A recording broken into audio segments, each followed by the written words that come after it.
This presentation offers a graphosemantic reinterpretation of Homeric personal names. Instead of viewing them solely as opaque residues requiring external historical reconstruction, it explores their potential role as meaningful written structures. We focus on visible graphemic structure as the main analytical material. We analyze about 40 Homeric names through systematic graphemic segmentation, including overlapping clusters and inverse readings, considering early writing practices. We investigate whether name internal semantics show non-random patterns and coherence throughout the poem. The results reveal a dense semiotic network organized around processes of accumulation, circulation, withholding, administration, labor, and regulated exchange. Individual name readings converge into stable mythological groups that align with institutional and socio-economic relations depicted in the Iliad, including provisioning, transport, subsistence management, parity, measurement, and compensation. These convergences are synthesized in a relational schema, enabling the network's coherence to be assessed across genealogies, alliances, and narrative roles. Building on this, the study suggests that Homeric onomastics actively contributes to the poem's conceptual organization, encoding socio-economic relationships through written form. The Iliad thus appears not only as a heroic narrative, but also as a reflexive semiotic system in which proper names participate in a structured mytho-economic grammar and semantic economy. The semantic opacity of Homeric personal and other proper names has long attracted scholarly interest. In mainstream philology, establishing the origin of a name typically requires consistent phonological development, evidence from related languages such as Indo-European, Anatolian, etc., compatibility with accepted migration or contact theories, and external corroboration through inscriptions or later usage. By these criteria, most Homeric names are challenging to explain. As a result, scholars have variously described such names as pre-Greek or opaque, regarded their meanings as symbolic or poetic, or avoided assigning specific meanings altogether. In practice, many names are mainly viewed as narrative labels rather than fully interpretable sign forms. The technical refinement or historical importance of such models is not disputed. Instead, this study addresses a different question: whether external historical reconstruction is a necessary prerequisite for interpreting Homeric names at all. Specifically, it questions whether names function within the poems as meaningful semantic units, independent of external historical references. Rather than asking where Homeric names originate, it investigates how they operate as written forms within the poem. Rather than viewing poetic etymology as stylistic decoration, it examines whether personal names participate in a coherent semantic economy that reflects the poem's social, economic, and institutional concerns. The underlying theoretical premise of this approach is graphocentric. Cross-cultural evidence indicates that complex vocabularies, especially administrative and technical ones, develop and become stable within literate or proto-literate settings, while spoken language retains only a limited range of everyday vocabulary. The lexicon of material culture and institutional practices is created, transmitted, and standardized through writing. From this perspective, phonological reconstruction is highly effective within the orally transmitted language layer. But it is inadequate to explain the origins and structure of civilizational terminology. For such domains, graphemic continuity and semantic coherence offer a more reliable historical signal.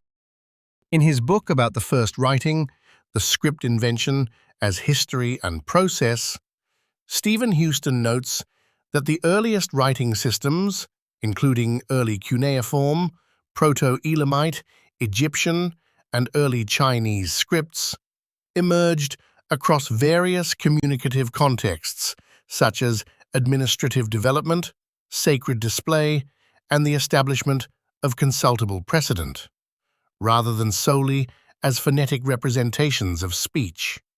In other words, the initial roles of writing involved systems of meaning and categorization shaped by social practice before stable phonetic readings were established. Here, names are considered as graphemic objects that undergo detailed segmentation, including overlapping letter groups and inverse readings. The use of graphemic inversion indicates the non-fixed nature of early writing practices. Although inverse readings might not have been intentional during inscription, they could plausibly arise through later acts of reading and reuse. Meaningful structure is not assumed to align solely with traditional prefix-stem-suffix morphology. Instead, the accepted morphological framework is viewed as a later didactic regularization developed to stabilize semantic analysis. Phonetic realizations, in turn, are seen as secondary adaptations imposed upon pre-existing written structures.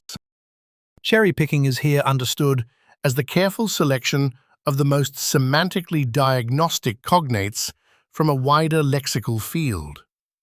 Since short graphemic clusters often produce large, semantically diverse families of polysemic cognates, many reflecting later drift, marginal use, or independent reuse of the screened stem. The analyst must identify those forms and meanings that are most informative, stable, and relevant to the semantic network being studied. Far from being arbitrary, this selection is constrained by explicit criteria. Priority is given to clusters attested as independent words, known morphemes, minimal semantic pairs, and transparent compounds formed with lexemes of recognized significance. Also to high-frequency cognates, assuming that lexical survival correlates with semantic stability. Forms attested in Homeric diction, matching diacritics, common noun counterparts of proper names, and orthographically similar items with non-theistic, non-circular glosses. Particularly useful for understanding a term and testing hypotheses are cases of semantic exclusivity. In some instances, a graphemic stem produces cognates that are overwhelmingly confined to a single, narrowly defined semantic field. For example, forms in Iliad, which consistently relate to medicine and healing. When such exclusivity occurs, the stem either aligns coherently with the mythological narrative being analyzed or does not. In these situations, inclusion or rejection depends not on interpretive preference, but on the degree of semantic congruence between the lexical field and the narrative context.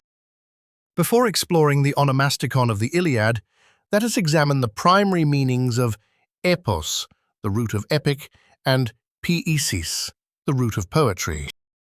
Epos is defined as word, utterance, speech, tale, saying, proverb, message, what one has to say, discourse, the sense of the word influenced by the context. Notably, Homer does not employ epos to signify song, or the modern definitions, an extended narrative poem in elevated language that celebrates the deeds of a deity, demigod, or hero, a legend, or a literary work that is grand in scope or scale. Furthermore, the term is primarily unrelated to metric diction and singing. These associations are subsequent interpretations derived from Homeric and other epic works. The ending cluster, os of epos, accounts for roughly 30% of the ancient Greek lexicon. As such, it cannot plausibly be assigned a specific lexical meaning. In mainstream grammatical theory, it is analyzed as a standard masculine nominal or adjectival ending. It may, however, also be interpreted graphosemantically as an enclitic element, analogous or formally identical to the independent relative or demonstrative pronoun hos, he, who, that which. On the same model, the suffixes eta and o may be compared with the pronominal forms he and ho, marking feminine and neuter reference respectively. Under this reading, epos could be construed literally as that which is ep, with the cluster ep carrying the full semantic specification of the lexeme. Inversion of ep yields pe, a sequence interpreted in Greek as meta, meaning in the midst of, among, between, a preposition that links entities in sequence. From this perspective, pe can be understood as indicating the interval, junction, or relational space between elements, serving to connect them into a continuous chain of utterance. In the Semitic alphabet, pe is the name of the letter P, translated as mouth, which functionally complements ep, word, utterance, within a graphosemantic system. On this basis, epos can be literally interpreted as that which follows, comes after, or results in a sequence of events, meaning a consequence in relation to epo, be about, attend, epo and epomai, follow, pursue, keep pace with, approach, understand, both with a spiritus asper, where omega and omai serve as general verbal endings. Alternatively, and perhaps more directly, it may be connected to epo, say, call, name, with spiritus lenis, giving the sense that which one says or names. From the graphosemantic perspective developed here, this might be characterized, in Semitic terms, as the mouth thing. In two Homeric passages, the term epos can be interpreted as song. However, to sing or perform words is not exactly the same as singing a song. In Homer, epos means word, utterance, speech, discourse, poetic narrative, not a musical composition. Modern translators are often free to smooth this into sing a song because it sounds natural in English, and later Greek poetry links Aeido with songs. But could Aeido have originally meant something else rather than to sing?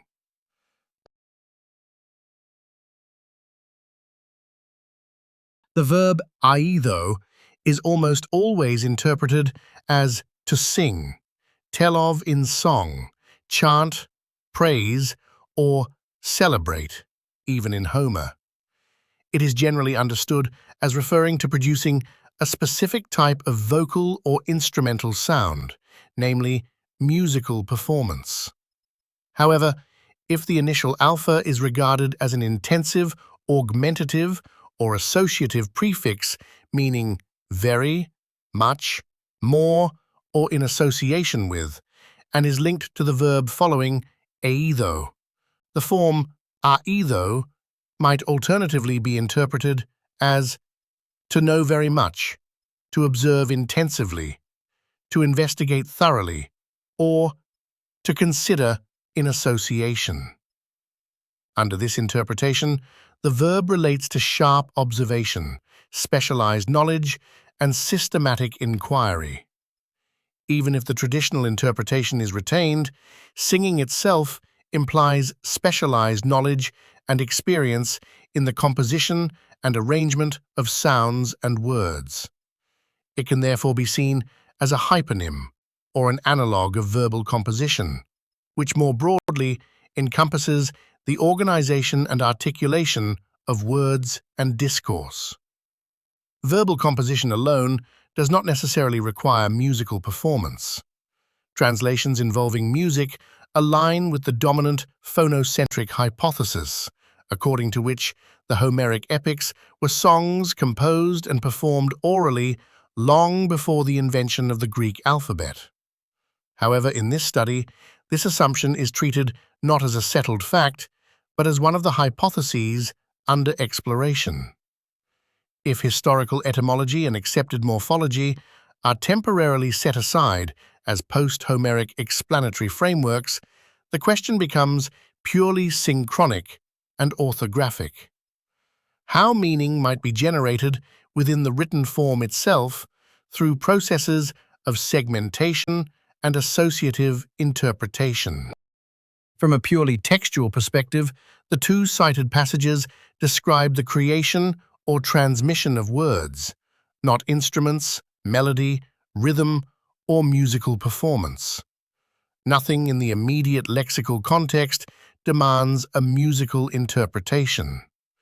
The semantic center of gravity is discourse, not music. Even without mentioning music, the passage describes a figure who has and shares learned verbal knowledge. A graphosemantic reading produces something like Aeidein, intensive knowing, heightened seeing, or intensive observation, which can naturally extend to investigation, analysis, or considered articulation of knowledge. The oi-a alternation does not prevent a graphosemantic association if the model considers graphemic similarity rather than historical phonology as the primary mechanism. In that sense, the cluster Aeidein can form a visual semantic node linking knowing, seeing, and uttering words. According to this interpretation, the figure, usually translated as singer, is better understood as someone who observes, knows, or produces structured discourse, articulating learned words. Significantly, this reading aligns with the context of the passages, where the focus is on knowledge, words, and enjoyment of discourse. If Aeidein is interpreted graphosemantically as emphasizing intensive knowledge or investigative articulation, then Aeidos would not primarily denote a musician, but rather a specialist in learned discourse or a practitioner of articulated knowledge. The later interpretation, singer, would then refer to a narrower cultural subfield within this broader activity. There is nothing in the immediate lexical context of the two passages that forces the interpretation music. Therefore, even without accepting the full graphosemantic derivation, the passages support the broader understanding that Aeidein governs words rather than songs. Classical phonocentric Proto-Indo-European etymology recognizes a possible derivation of Aeidein from the hypothetical root wed to, meaning to speak, which would make the Greek verb for to sing a cognate of Sanskrit vada, meaning sound, statement. But it instead suggests a more probable derivation from a separate root, awade, to sing. In contrast, it derives eido from wade, as seen in Latin video, meaning to see, know, and Sanskrit veda, meaning knowledge. It finds no relationship between wed to speak, and wed one, water, perhaps also fluid or fluent. No connection between the oldest form wed, awade, and wade, and no relation between wade and awade, the etymon of Aeidein. This raises a profound point about the independence of semantics and phonetics, as well as the epistemological significance of water in early human cognition. The roots wed one, meaning water, to flow, and wed to, meaning speech, song, are phonologically identical in reconstructions of Proto-Indo-European. Their separation is purely semantic. One signifies material fluidity, while the other represents communicative fluency. In this context, they might be called polysemous roots, but with a distinction. Instead of one root splitting into several, the root may have originally covered the conceptual idea of movement or controlled flow, whether material or cultural.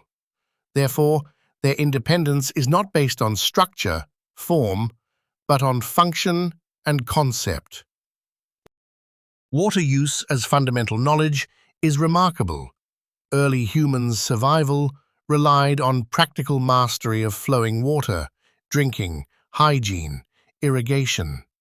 This positions water as the primary semantic anchor of usable knowledge. In contrast, abstract problems like squaring the circle were epistemologically of lesser importance. This highlights a materialist aspect of cognition, where the semantics of words may have been grounded in life-essential practicalities. Proto-Indo-European theory views roots as atomized, indivisible, phonetic morphemic units, which assumes a form-first ontology of language. Small, high-frequency words are often memorized as unanalyzable wholes, discouraging morphosemantic analysis. In contrast, a graphocentric or embodied approach would see roots as conceptually active units, capable of semantic expansion and transfer, just as WED1, water, extended metaphorically to WED2, speech, song. The independence of WED2 from WED1 is historically mediated. Culturally, speech was freed from the material constraints of water, yet the core meanings of flow, control, usability remain interconnected. Therefore, the independence is partial, layered, and conceptual rather than absolute. In brief, the Proto-Indo-European root model obscures this flexibility by prioritizing form over function. The development of WED1 and WED2 indicates that semantic universes may develop from embodied necessity to abstract realms, preserving structural echoes but gaining functional independence. A few glosses of Aeido, some of them in Homer, suggest that the verb may mean not only to sing, but also to tell, recount, say, or reason. It appears thus a synonym of lego, to tell the deeds of men or their news, to explain the Boeotian law, to recount a story, or what has been said. About 107 ancient Greek verbs are translated as to sing. Only 20 of these are attested in Homer.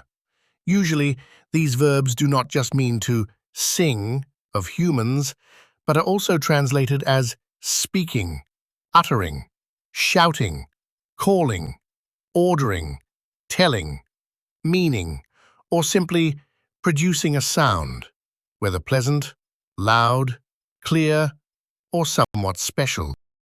Only 4 of the 20 Homeric singing verbs primarily mean to sing in Homer. The others are mainly used for various vocal sounds, with singing emerging later. The verb to sing par excellence is melpo, a cognate of melody from the root melos, and it is employed in contexts related to musical instruments and choral chanting. Consequently, there is a general tendency to use specialized speech or sound verbs to depict musical expression, while the meanings of musical and other articulated vocalizations often remain confounded. By a comparable analysis, poiesis, poetry, may be segmented as poiesis.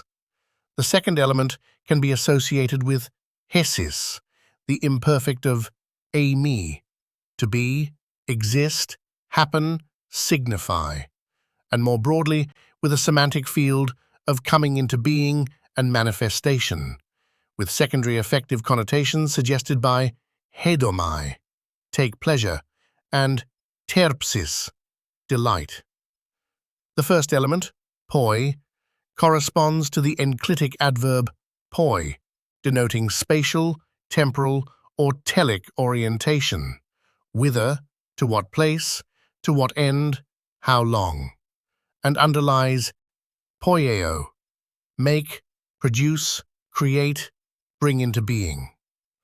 The verbal ending eo may be connected formally with eo, from eimi, to exist, be, or hemi, send forth, utter, speak, both compatible with the semantics of emergence or articulation. Graphosemantically, piesis also pairs with iesis, derived from iome, meaning to think, mean, suppose, intend, believe. The noun representing notion, opinion, judgment, expectation. In this context, piesis, poetry, can be understood as iesis, thought, meaning, intention, belief, with the prefix pi associated here with the mouth aspect of the consonant p. Although a full graphosemantic treatment of the Greek letter pi lies beyond the scope of this presentation, it is worth noting that its alternative names, p or p, initiate lexemes of language, speech, cognition, or alimentation, respectively, while the associated bilabial phoneme p reinforces a labial oral linkage. These observations provide the initial motivation to expand the analysis beyond common nouns to the poetic onomasticon.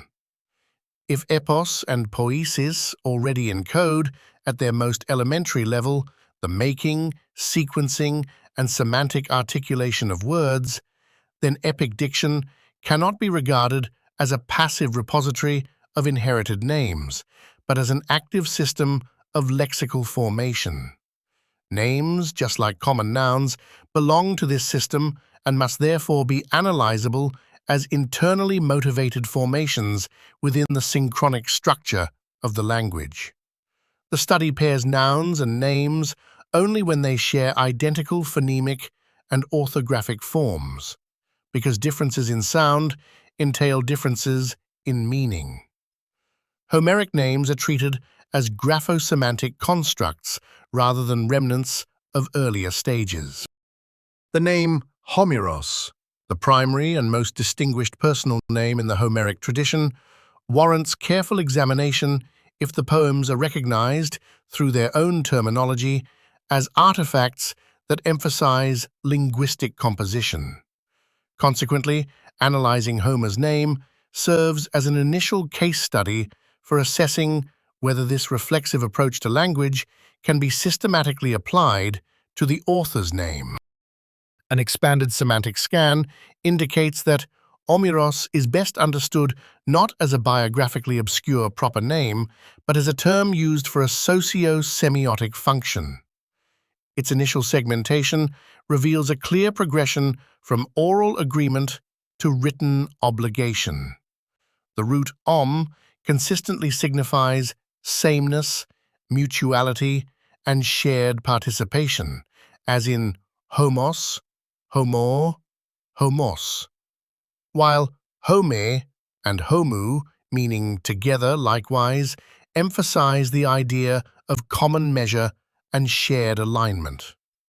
This leads to omer, homereo, to meet, agree, or accord, with eo suggesting orality, which locates the term within the realm of regulated encounter and pact rather than poetic inspiration. Greek ev, well, right, beneficial, likely originally referred to a tangible resource that sustains life, similar to how English uses well as a water source, and only later gained abstract meanings. Its later use as an adverb and as a prefix with positive connotations probably reflects semantic broadening rather than initial abstraction. The suffix evs can be reinterpreted not only as signifying an occupational role, but also as the idea of a provider or manager of a vital resource.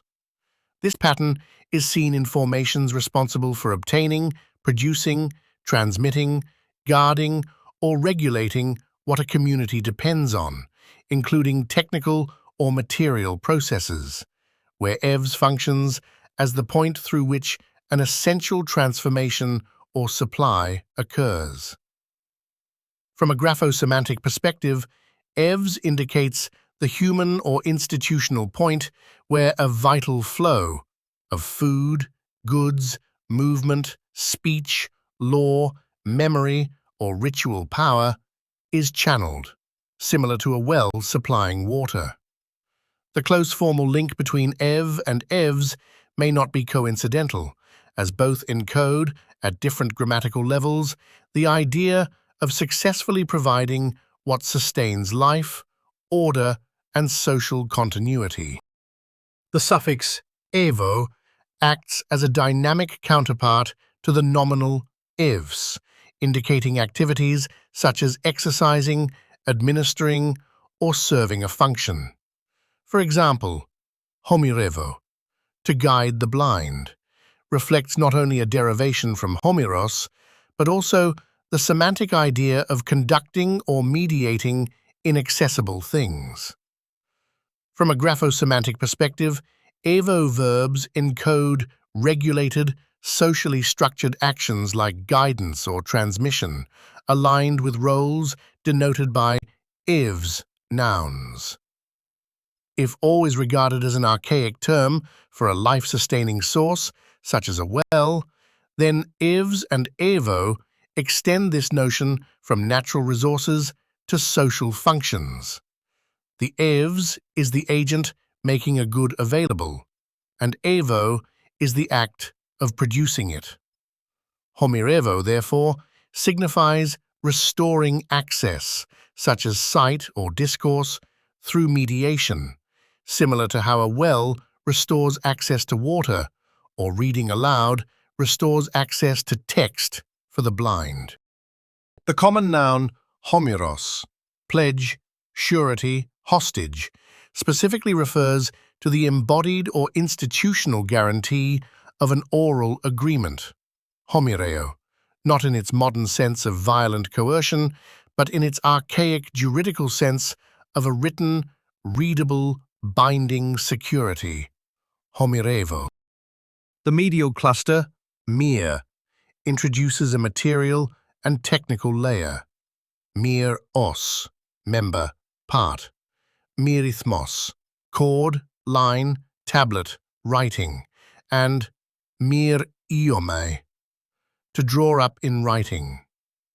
This cluster shifts the semantic center from interpersonal convergence to the physical articulation of written words, sequences, clauses, and records. The rightward development toward air, from airo, raise, attach, furl, mount up, effect by words, express approval, and eros, plausibly, a contract, invoice, receipt, completes the trajectory from oral agreement to inscribed, approved, and filed contract, from handshaking to written tablet, list, and account.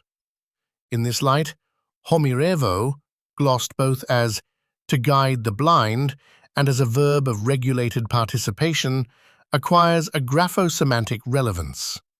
It evokes the vocal mediation of written signs for those who cannot see them, that is, the activation of script through speech.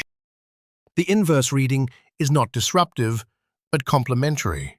While, through forward reading, Mir forms words related to writing, its inversion rime creates words associated with reading and speaking. It highlights vision and authoritative speech. Orimi, to see, observe visually. Rima, that which is said. Rimon, speaker, judge, public arbiter. This cluster suggests a reverse movement from visual understanding to articulated and socially effective speech, including legal proclamation and the oral reading of inscriptions or the written words of the deceased. The convergence of both directions around pledging, binding, sequencing, and authorized speaking supports the interpretation of Homeros as a functional title, that which binds equal parties and their words into an articulated, guaranteed, and repeatable whole. On this view, Homer designates not an individual author, but an institutional and semiotic role, the function through which speech is transformed into a binding, iterable, and publicly authorized record at the interface of mouth and eye, voice and tablet, writing and reading, agreement and inscription. More specifically, the name may be interpreted as a technical title, comparable to a course title, evoking a domain of writing and reading practice rather than a personal, speaking name.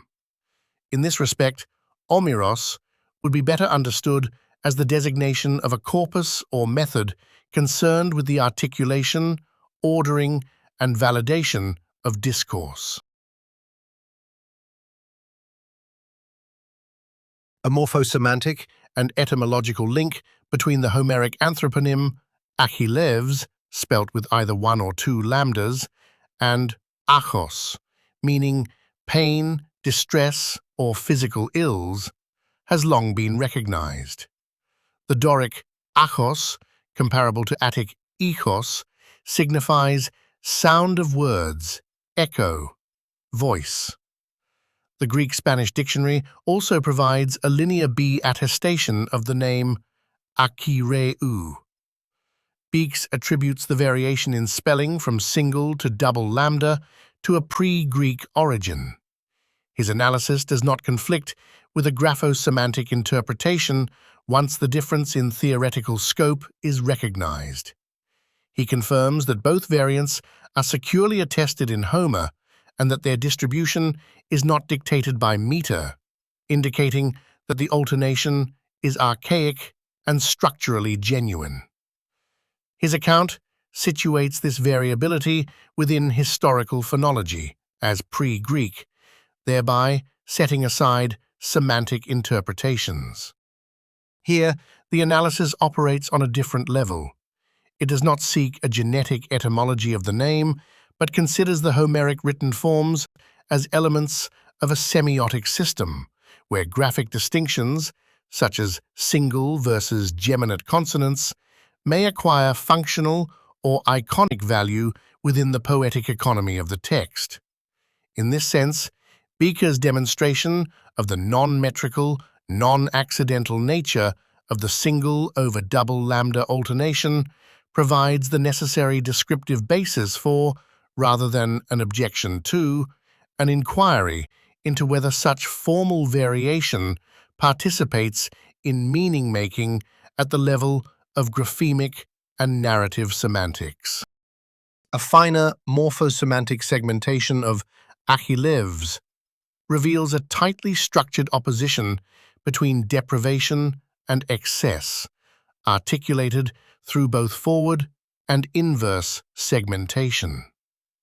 In its progressive reading, the initial clusters concentrate a semantic field of absence, the privative a prefix, vocal distress, achos, pain, sound, and vital deficiency, achilos, without nourishment, atrophic, non-viable.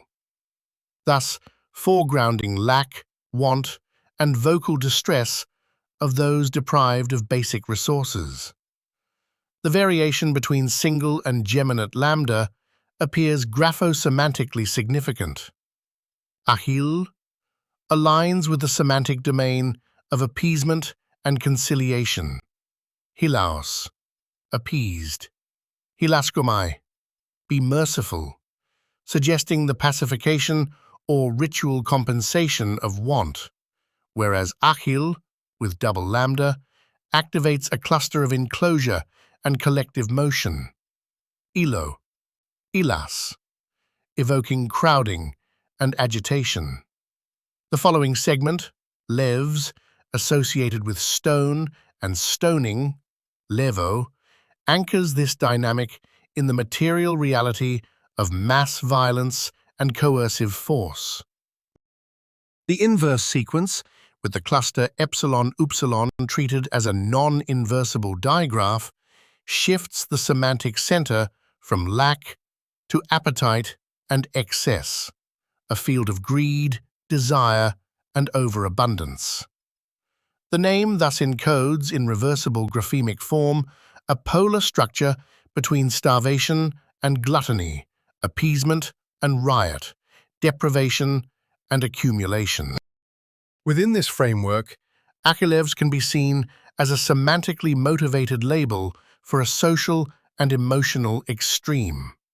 The figure in whom the absence of vital needs, food, transforms into vocal protest, collective pressure, and ultimately destructive force. The heroic meanness, wrath, then appears not solely as a psychological trait, but as the semiotic result of a graphosemantically encoded economy of lack and excess. This semantic scanning generates the working prediction that the double lambda form should be associated with wrath, menace, and destructive excess, while the single lambda form relates to restraint, supplication, or ritual pacification. To evaluate this graphosemantic prediction, that the single lambda spelling Achilles is more common in contexts of appeasement. A random pilot sample of 10 occurrences of each orthographic form was selected and classified by artificial intelligence as either expressing wrath or appeasement. The distribution was evenly balanced for Achilles, with 1 lambda, but highly skewed for Achilles, featuring a lambda gemination, 9 times in wrath contexts and only once in an appeasement context.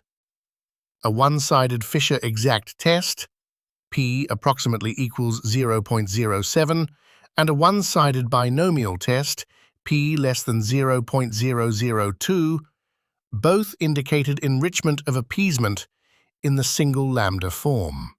However, this outcome is only provisional. A definitive conclusion would require comprehensive semantic tagging across the entire corpus, which is beyond this study's scope. Taken as a whole, Achilles encodes a coherent semantic cluster centered on states of aggressive mobilization or defensive withdrawal, food distribution, communal inclusion versus exclusion, the destitute and the wealthy. The absence of weaponry, combat, or dominance vocabulary at the level of internal structure indicates that heroic or martial behavior functions at a secondary metaphorical layer. At the graphosemantic level, the name operates as a technical sign, organized around basic socio-material processes rather than individual biography or mythic characterization. The analysis of Thetis, the mythical mother of Achilles, shows that the name is fundamentally connected to a cluster of meanings related to placement, institution, obligation, and provision. The core root, thet, from to themi, consistently relates to political actions such as setting, assigning, ordering, expressing opinions, voting, lawmaking, establishing, instituting, administering, managing, or adopting, activities that are juridical, administrative, and procedural rather than narrative or symbolic. Derivatives like thetos, placed, adopted, thetis, one who places, and tethmos, or thesmos, refer to something formally established within an order, whether legal, social, or material. This idea is further reinforced by the temporal particle eti, still, yet, henceforth, which introduces the notion of continuity, and by tis, the indefinite pronoun, which broadens the concept to anyone or anything subject to such placement. The reverse reading reinforces this institutional profile.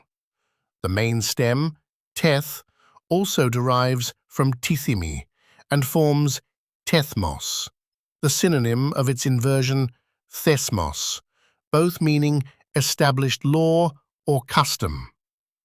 The middle stem encodes necessity, aim, direction, or purpose, while sit and site relate to grain, rations, or public provisions, exclusively initiating terms about feeding oneself or others. Taken together, the forward and inverse segmentations portray Thetis not as a personalized sea goddess, but as a semantic node connecting institution, thesmos, obligation, purpose, and material provisioning. Exactly the conditions that support social continuity and inheritance, thus aligning with her narrative role as the guarantor of Achilles' status and fate. When read graphosemantically, the mythic relationship suggests that Achilles, the figure of lack, deprivation, and potential social violence, is produced by and structurally reliant on the established order itself. In other words, the poem implies that destitution and rebellion are not external accidents, but outcomes of the very system that upholds hierarchy, distribution, and legitimacy. We may infer that Achilles' mother, Thetis, encodes a water system, not only because the inverse reading yields an opposite, a solid food system, but also because Thetis is a Nereid, that is, a daughter of Nereis, son of Pondos, the sea, whose name resonates with Neros, fresh, water, or fresh water. From this perspective, Nereis may be read as a personification of a freshwater source or provider, and the Nereids as its distributed manifestations. Thetis was cultically associated with phthia, a toponym whose root phthe pairs with phtheo, to decay, wane, be consumed, introducing a further semantic field of depletion. The father, Pilevs, includes the cluster pil, which is strongly linked in Greek to pilos, mud, a substance that requires water. If the suffix evs indicates a provider or source of something vital, as discussed earlier, Pilevs could be understood as a mud provider, meaning water that has transformed into residue through misdirection, stagnation, or waste. Read together, these relations suggest that Achilles, construed graphosemantically as a figure of lack and deprivation, is generated from a system of fresh water and its mismanagement, decay, corruption, overconsumption, or waste. This interpretation does not propose historical etymologies, but advances the hypothesis that the mythic genealogy encodes, in iconic and graphemic form, a structural relation among vital resources, in particular fresh water, their institutional control, and the emergence of scarcity and social tension. If theos, God, is read graphosemantically in relation to theo, or theaomai, including their administrative sense, to oversee, manage, the theoi may be reinterpreted less as transcendent beings than as enduring, organized entities whose continuity exceeds individual lifespans and thus appears immortal. Within this frame, Thetis's mythic efficacy acquires a different, more material inflection. The narrative contrast between her limited capacity to secure the fate of her mortal son and her success in assisting gods can be reread as a structural statement. The system she embodies, here tentatively identified with the administration and distribution of freshwater resources, functions more effectively in sustaining collective, institutional entities than in protecting individual lives. Translated into socio-economic terms, the poem thus encodes the priority of organized powers over private persons in the allocation of vital resources. This interpretation does not deny the traditional mythological reading, but proposes that, at a graphosemantic level, the opposition between mortal and immortal in the Thetis-Achilles relation may iconically reflect a tension between individual deprivation and institutional continuity. The segmentation of Patroclus yields a tightly integrated semantic profile centered on nourishment, provision, protection, and collectivity when read forward, contrasting with notions of hard work, satiety, and festivity when inverted. The initial pa minimally pairs with paome, to get. The following tre provides for relational grouping: patra, fatherland; patris, native town.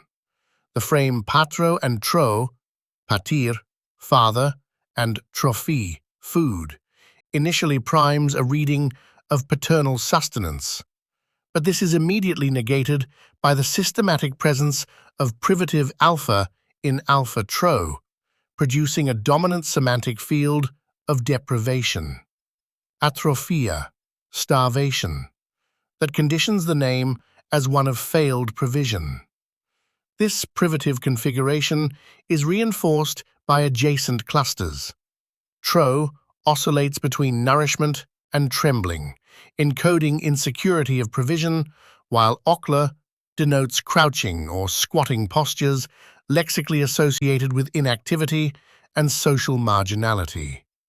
The final cluster, klo, consolidates this state through enclosure and constraint, suggesting restriction from lawful economic circulation rather than moral fault. The inverted sequence does not reflect the same condition. Rather, it articulates its structural opposite. Concentrated material, traction and transportation, satiety and fullness, pasture, feasting, and luxurious surfaces. This inversion thus signifies full economic activity, abundance, surplus, and ceremonial consumption, creating a binary contrast with the forward reading. When read graphosemantically, Patroclus functions not as an individuated character label, but as a relational node within an economic system. A patron or paternal figure marked by failed provision, social immobility, and exclusion, structurally opposed to surplus and festive distribution. The interpretation of Patroclus as an unemployment benefit is further contextualized by the surrounding mythology. Patroclus is mythically situated within the Argonautic cycle, whose onomastics coherently encode maritime labor, enforced inactivity, and standardized compensatory allotment between expeditions. Within this frame, the Patroclus complex iconically models the minimal sustenance allocated to idle seafarers, and, by extension, to other seasonal professionals during periods of suspension. This allowance, Patroclus, may be understood as the extension of a standardized ration drawn from the surplus of the seafarers' collective, the Golden Fleece, distributed for the interval between landing, Iolcus, and the next voyage, Colchis, to the unemployed seafarer, Argonaut, who remains at home, Menetius, under a regime of popular government, Democratia. The latter term is transparently associated with Democratia, which, in some accounts, is called the mother of Patroclus.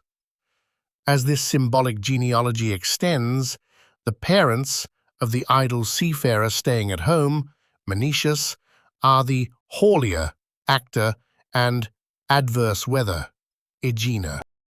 The intimate fondness of Achilles for Patroclus is that of the impoverished for social security. The killing of Patroclus by the forces of economic measures and regulations, Hector as analysed below, can be interpreted as the suppression of such compensatory provision, a deprivation that precipitates the violent reaction of the destitute figure, Achilles. The Atreids present an additional coherent case study as they systematically associate a series of names, Atreus, Agamemnon, Menelaus, their relatives, and related toponyms, whose semantic fields converge on fundamental themes related to market activities such as storage, circulation, provision, and payment. The stem atra is documented within a concentrated cluster of lexemes that convey concepts of immobility, integrity, preservation of unaltered state, and resistance to change. The overarching semantic core is not merely fearlessness or immutability in a psychological context, but rather a broader notion of unexhausted persistence, that which remains unmoving, unspent, unworn, unconsumed, unbroken, and uncirculated. An exemplar of this semantic domain is atraktos, constructed from atra, to amass, plus act, to haul, collectively meaning spindle, an axis of rotation that remains stationary while generating motion without itself being transported. The spindle, akin to a winch or hoist, symbolizes controlled traction, collection, or release, representing stability as a prerequisite for movement. When coupled with the suffix is, which in Greek conventionally forms agent nouns indicating source, provider, or institutional bearer, Atreus, can be interpreted graphosemantically as provider of atra, namely a source of stillness, retention, non-circulation, and structural fixity. Consequently, Atreus exemplifies a principle or agent of immobilized accumulation, the institutional locus wherein resources, forces, or values are stored in reserve, stabilized, and prevented from dissipation. This semantic configuration is inherited and amplified in the name Agamemnon, the monarch of Argos and Mycenae. The second component, Memnon, the steadfast, patient, clearly continues the verbal domain of meno or mimno, to remain, stay, await, stand, hold fast, endure.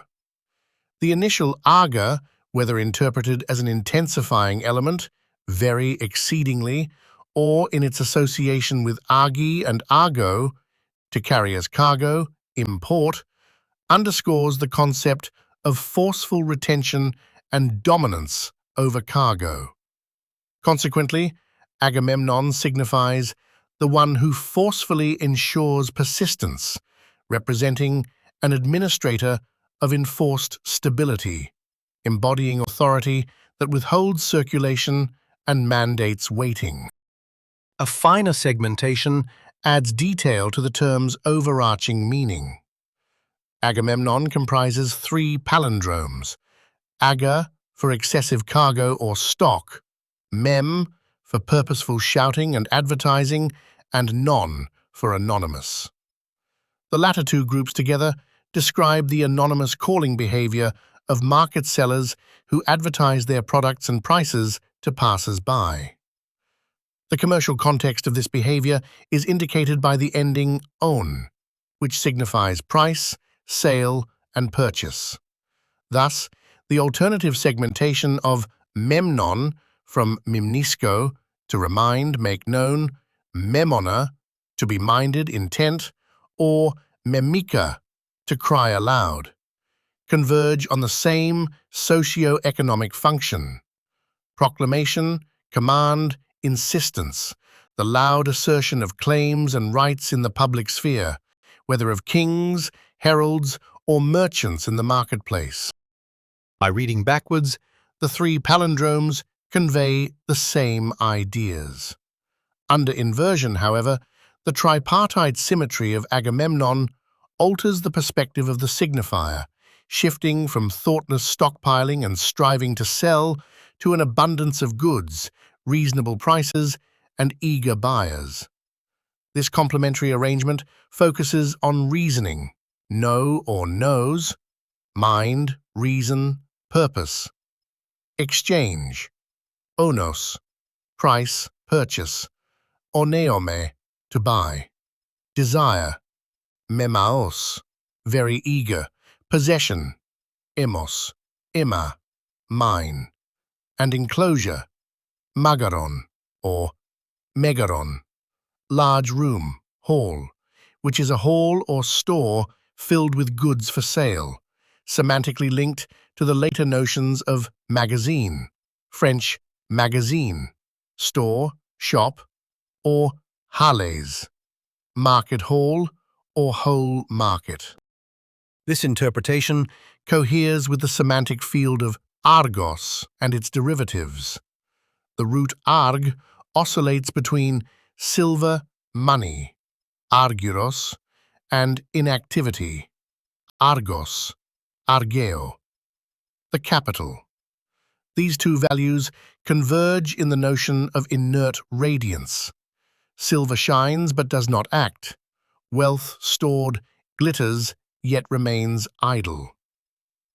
Argos, as a toponym and political center, may thus be read as the locus of accumulated, immobilized value, treasury, command center, reserve stock, or market stasis, argia, rest, leisure, holiday, lapse of cultivation, want of employment.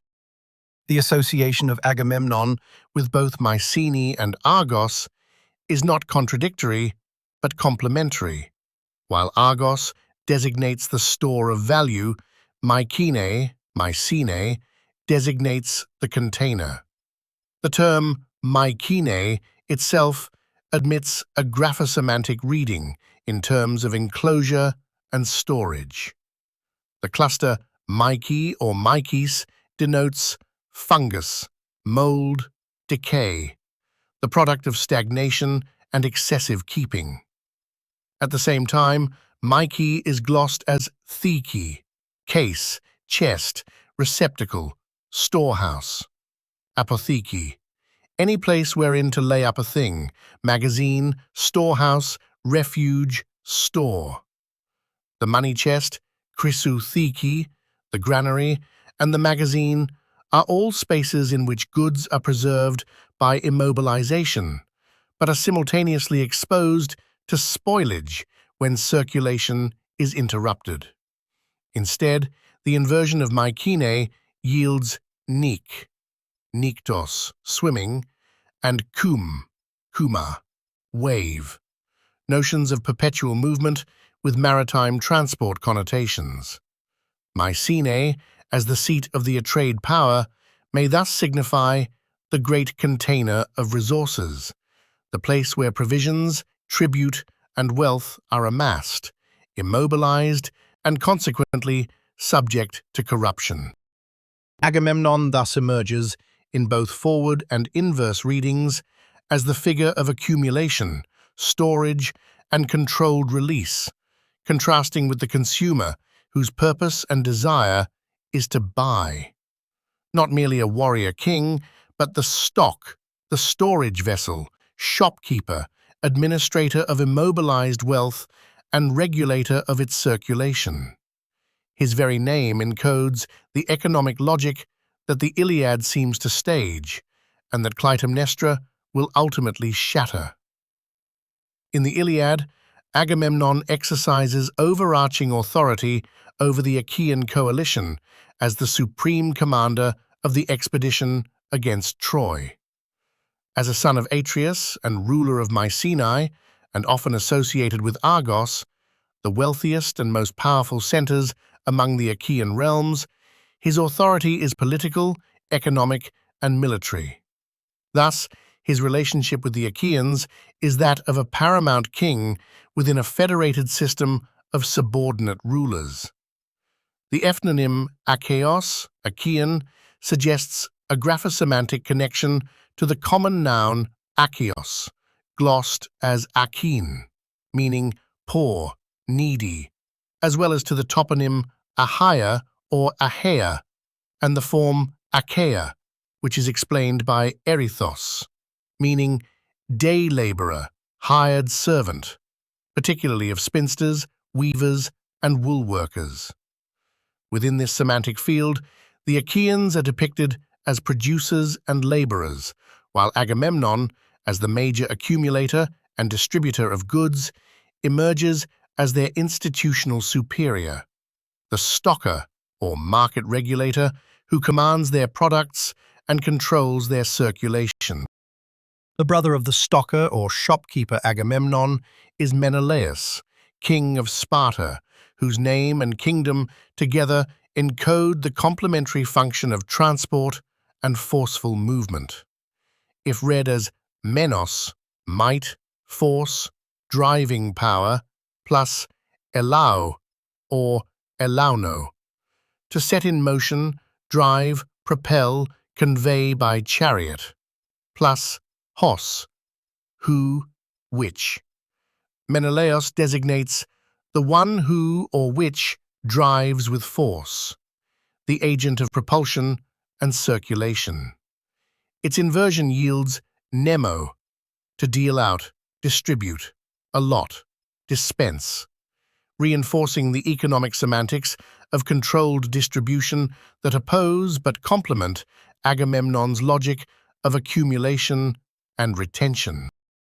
Menelaus' kinetic and distributive profile is anchored by the semantics of Sparta itself. The common noun Sparti means rope or cord. It is initiated by spa, like spao, draw, pull, tear, stretch tight.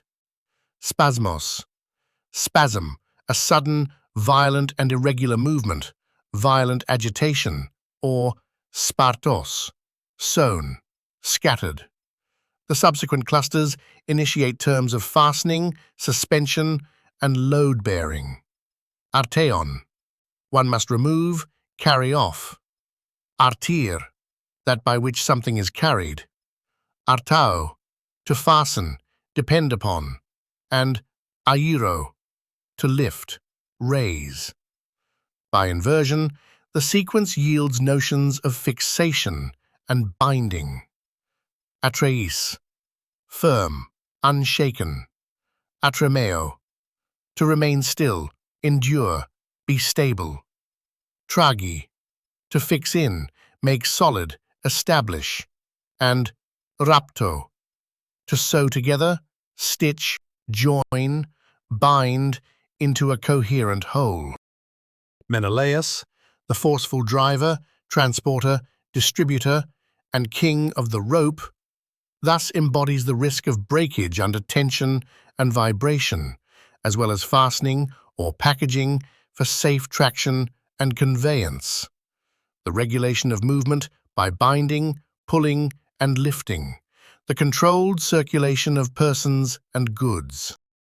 In the graphosemantic economy of the Atreid brothers, Agamemnon is the immobilizer and stocker or shopkeeper. Menelaus is the distributor, the ruler of stretched lines, convoys, and connective forces that facilitate exchange and transfer, the driver of the cart, the chariot, and the economy. He kills Podes, from pous, foot, a measure of length, son of Aeidein, likely a fusion of ae, from ami, to go, eti, longer, further, and tio, timao, to estimate, value, rate, worth. That is, the price of going further. In other words, the mighty driver killed walking, as well as the measuring of distances by foot, since he used ropes instead. Agamemnon's wife and murderer, Clytaemnestra, is often segmented in modern lexicography as Klytos, renowned, combined either with mnistir, wooer, suitor, from methomai, to devise, contrive, plan, or mnaomai, to be mindful of, woo, court, sue for, solicit. A derivation from methomai would already accord with the character's narrative function, since the management and eventual destruction of Agamemnon, the archetypal stock or stocker of wealth, presuppose calculation, stratagem, and deliberate design, just as competitive acquisition and cunning may equally conduce to accumulation and to ruin. Yet the form Clytaemnestra admits of a more fine-grained internal analysis, which reveals a coherent semantic structure extending beyond these surface segmentations. If read as a continuous graphemic construction, Clytaemnestra yields the notions of collective knowledge and technical competence, governed by rules and pricing, binding and labeling, blood as both violence and regulated flow, record, memory, weight, currency, and obligation, hiring, outsourcing, and solicitation, accumulation, withholding, and consequences, enforced extraction, and terminal consumption. Together, the name Clytaemnestra should be understood less as an arbitrary personal designation than as indicative of a circulatory system, a framework in which goods, labor, bodies, and capital are interconnected, measured, documented, appraised, legally mediated, and ultimately released, often through violent means and in minimal, controlled quantities, via negotiations, litigation, bribery, or blood payment. It integrates the semantics of contract, record, and payment into a unified graphemic structure. This forward reading now aligns even more tightly with the character's narrative function. As the consort of Agamemnon, whose very name, as suggested above, encodes carrying, gathering, and massive stockpiling, aga or ago plus meno, Clytaemnestra is the structural counterprinciple, the agent of binding agreements, price fixing, release, and ultimate liquidation.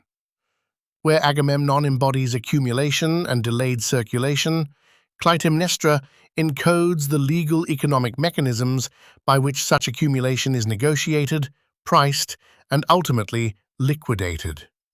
In this light, her murder of Agamemnon is not a psychological anomaly, but the semantic culmination of the system inscribed in her name. The moment when litra, mnestis, and strax overcome mnesis and nesis, and hoarded value is forced back into circulation, often at the cost of blood. The second part of Clytaemnestra, Homeric Clytaemnestri, typically divided as mnistra and connected to mnistir, suitor, solicitor, belongs to a broader Indo-European agentive formation in ter. This formation features an extended functional suffix s-ter, which indicates an institutional or role-based actor. The same morphological pattern underpins Greek words like patir, father, stegastir, coverer, mnistir, suitor, and many others.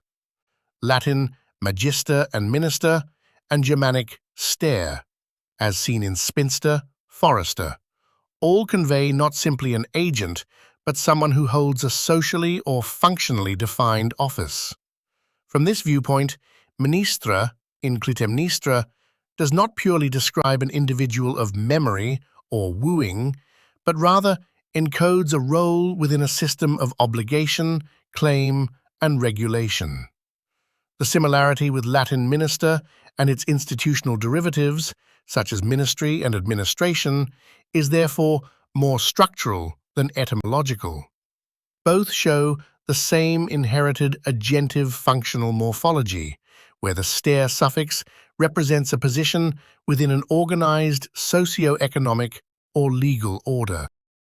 The close phonemic and graphic match between Clytaemnestri and ministry, or Clytaemnestra and administration, is striking, with only a slight difference, and highlights a methodological weakness in much Indo-European etymologizing. To take the examples above, magister is said to be formed from magis, more, plus ter, while minister equals minus, less, plus ter, according to the Oxford English Dictionary. Such etymologies do not resolve the problem. The suffix ter indicates a role, but does not specify the semantic field that motivates it, resulting in a circular explanation of authority and subordination. The semantics of authority and subordination are inferred from the very social roles that they aim to explain. A culturally specific institutional noun, master or minister, is treated as primary, and the semantic field that would motivate it is reconstructed only afterwards. From a graphosemantic or morphosemantic perspective, one may legitimately reverse the direction. Rather than deriving meaning from a putative Proto-Indo-European opposition, magis versus minus, one may ask whether the Latin forms themselves are structured by an older or parallel semantic complex concerned with regulation, service, binding, and controlled circulation administered at various hierarchical levels. On this view, minister designates the administrator, while magister emerges as a secondary analogical formation within the same semantic field. In that light, the suggestion that minister could be a Latin reformation or reinterpretation of a phonetic sequence close to Greek nestre or mnestra, as in Clytaemnestri or Clytaemnestra, rather than a transparent continuation of a prehistoric minister compound, is not methodologically implausible. It would mean that minister is not lesser in an abstract scalar sense, but the one of the mnestre type, the agent of binding, claiming, managing, providing, enforcing, administering, precisely the semantic cluster isolated above. Memory or record, obligation, payment, hire, solicitation, regulated release, or circulation under constraint. This scenario does not presuppose direct borrowing from Homeric Greek. It posits only sustained contact with Greek administrative and legal vocabulary during the formation of Latin institutions. The later folk etymological alignment with minus or magis could then be secondary, a rationalization that imposed a neat binary hierarchy, lesser or greater, onto a form whose original semantic motivation lay in functions of service, mediation, and controlled distribution. Framed this way, minister, ministry, and administration would not be less by nature, but the operative agents of regulated exchange and obligation, and the convergence with Clytaemnestri or Clytaemnestra would no longer look accidental. It would exemplify exactly what may be called a morphosemantic convergence.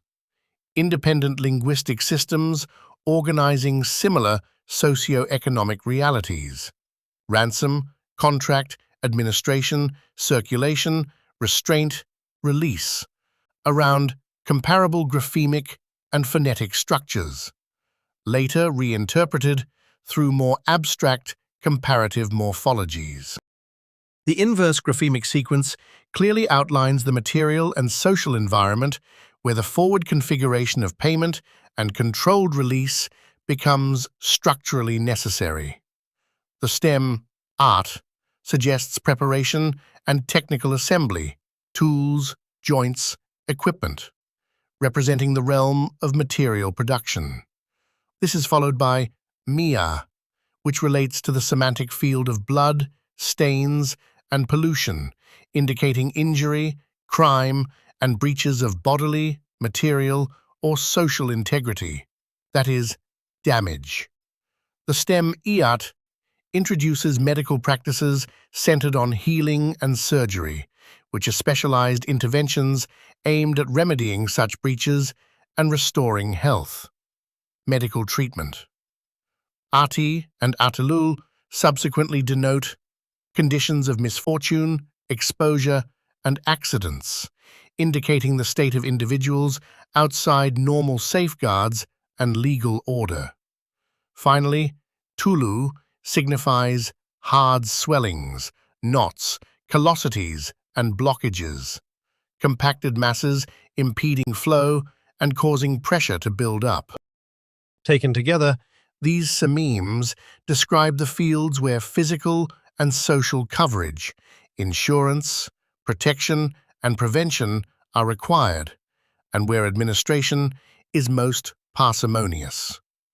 This is precisely the socio-economic zone in which lutra, nestis, and strax become operative. Hoarding and blockage, telos. Emergencies, alti. Wounds and contamination, mia. The need for technical or medical intervention, iat, and the transactions for materials, art, remedies, iat, and release, tilo.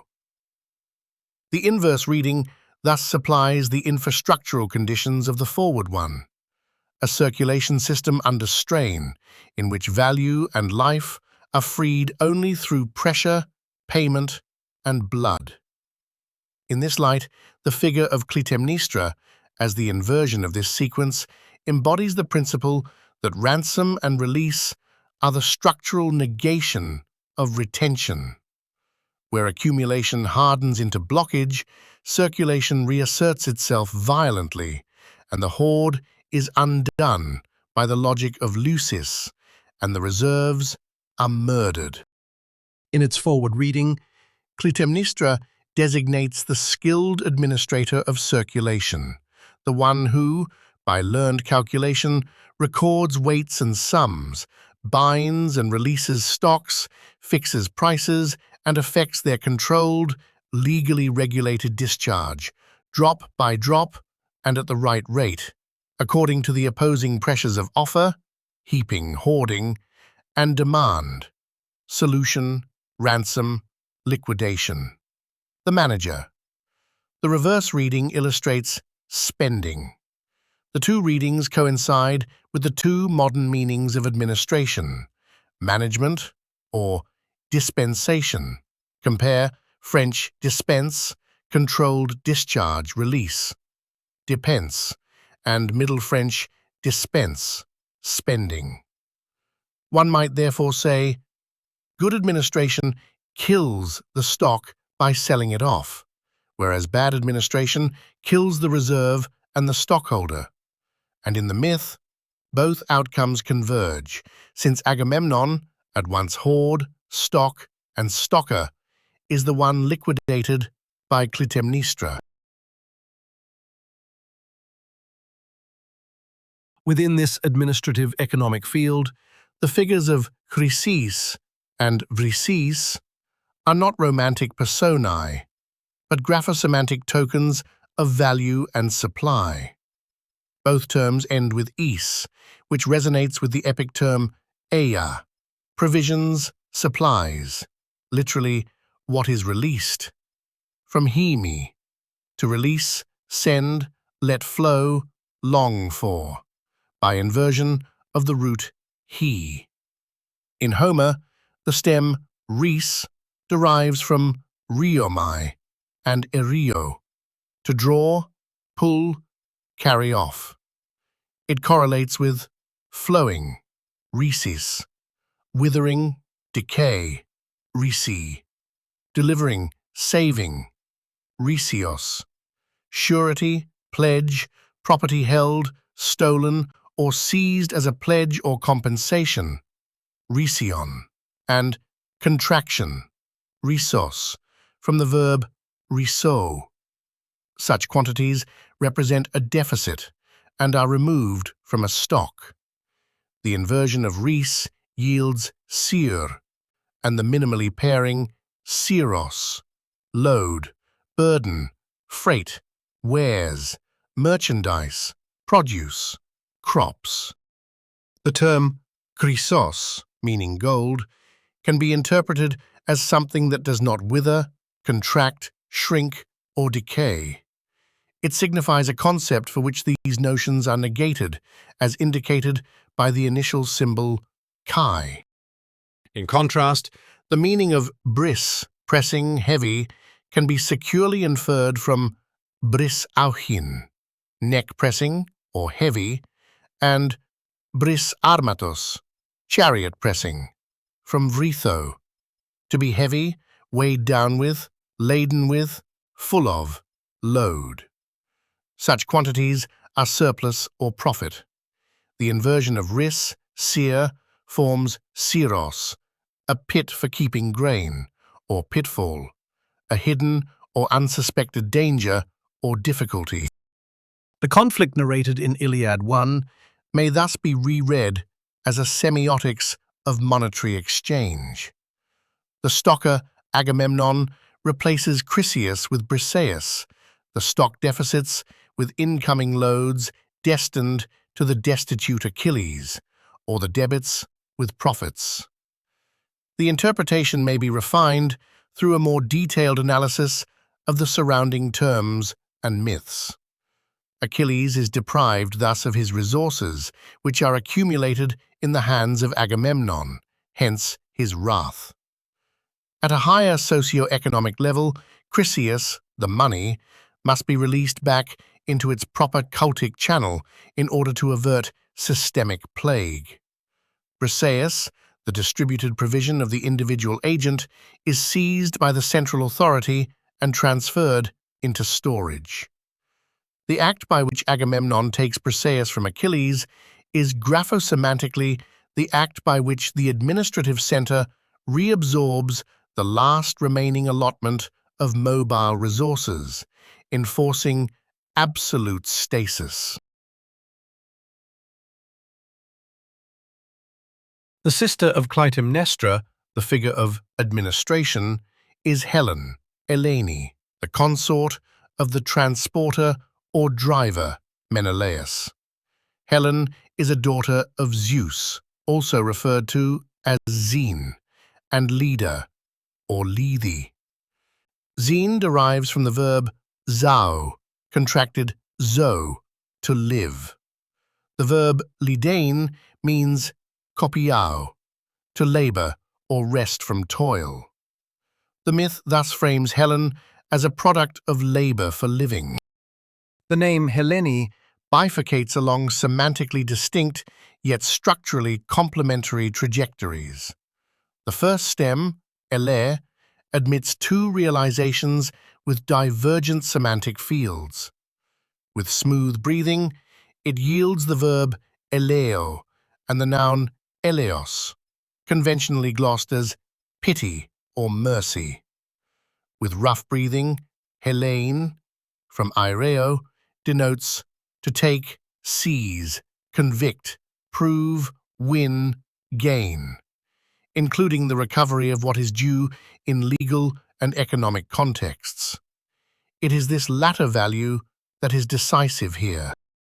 This distinction bears directly on the history of translation.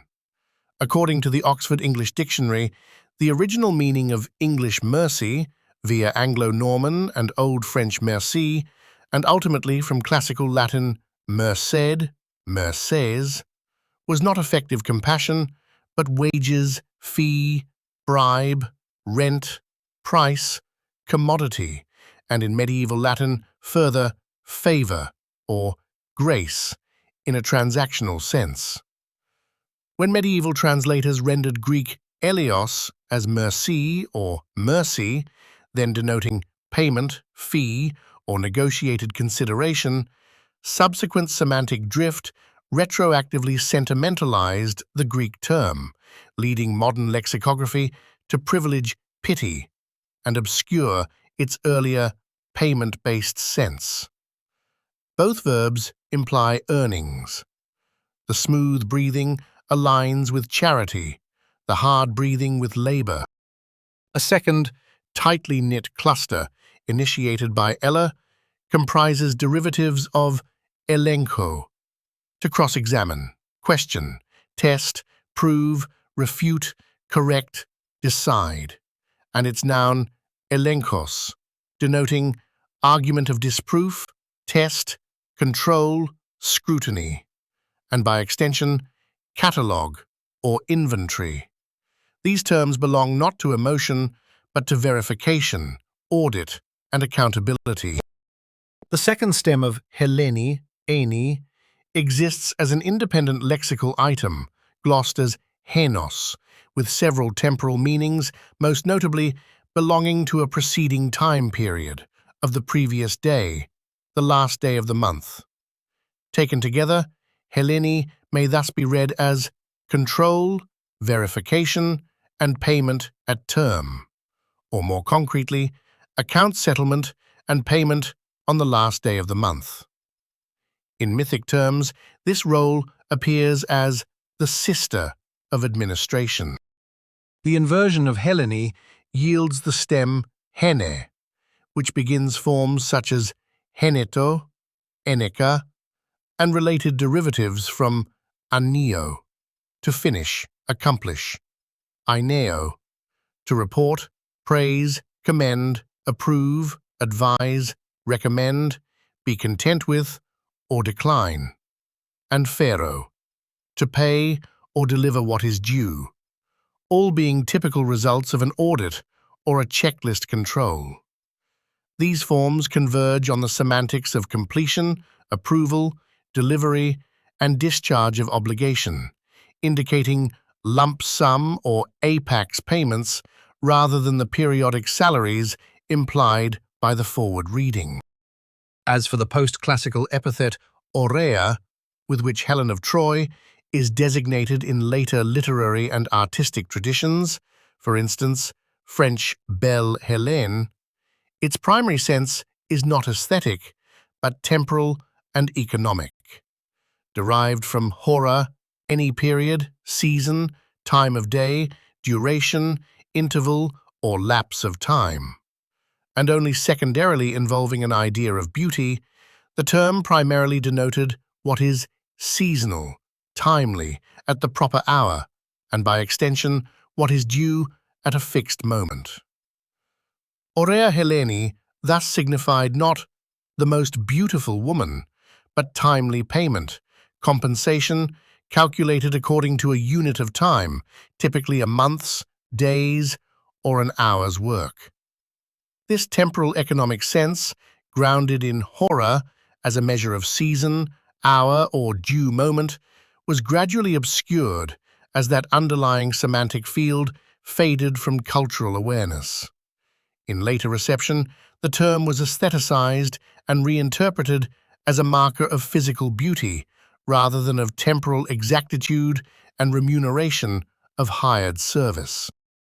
In this light, the Atreid genealogy, Atreus to Agamemnon and Clytaemnestra to Menelaus, and Helen to conflict over Chryseis and Briseis to Achilles' withdrawal and return, constitutes a coherent graphosemantic allegory of an economic administrative system structured around economic stability, storage, administration, distribution, labor, insurance, and payment. Atreus is the source of institutional reserves. Agamemnon is its enforcing agent.